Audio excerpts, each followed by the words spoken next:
Hi friends, welcome to Stocks Corner. ఇవాళ market updates క్విక్గా discuss చేద్దాం. Please check in to the video. ఇవాళ market updates కనుక చూసినట్లయితే సెన్సెక్స్ 588 పాయింట్స్ కరెక్ట్ అయ్యి 79,212 దగ్గర క్లోజ్ అయింది. అలాగే నిఫ్టీ 207 పాయింట్స్ కరెక్ట్ అయ్యి 24,039 దగ్గర క్లోజ్ అయింది. అలాగే బ్యాంక్ నిఫ్టీ 537 పాయింట్స్ కరెక్ట్ అయ్యి 54,664 దగ్గర క్లోజ్ అయింది. Nifty mid cap 100 1,399 points correct అయ్యి 53,570 దగ్గర క్లోజ్ అయింది. నిఫ్టీ ఫార్మా 492 పాయింట్స్ కరెక్ట్ అయ్యి 21,482 దగ్గర క్లోజ్ అయింది.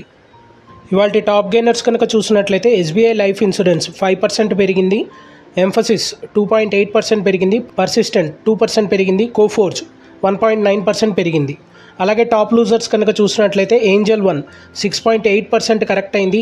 ఎస్బీఐ కార్డ్ 6% కరెక్ట్ అయింది. ఏసీసీ 6% కరెక్ట్ అయింది. శ్రీరామ్ ఫైనాన్స్ 5.9% కరెక్ట్ అయింది. వాటి మార్కెట్ ట్రెండ్ కనుక మనం గమనించినట్లయితే మే సిరీస్ మనకు ఆల్మోస్ట్ మార్నింగ్ పాజిటివ్గానే ఓపెన్ అయింది. సో నిఫ్టీ అయితే 24,365 మార్క్ వరకు టచ్ అయింది సో ఇనీషియల్ అవర్స్లో. బట్ ఆ తర్వాత మనకు మొన్న పెహల్గామ్లో జరిగిన ఉగ్రదాడి వల్ల so geopolitical tension rise అయింది ఇండియాకి అలాగే పాకిస్తాన్కి.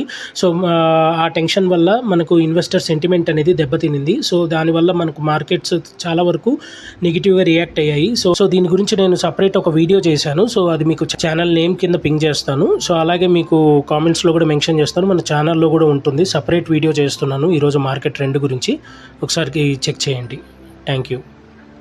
ఇలాంటి మార్కెట్ అప్డేట్స్ గురించి డైలీ తెలుసుకోవాలనుకున్నా, స్టాక్ మార్కెట్ గురించి నాలెడ్జ్ గెయిన్ చేయాలనుకున్నా మన ఛానల్ని సబ్స్క్రైబ్ చేయండి. Stocks Corner by Shivanath. Thank you.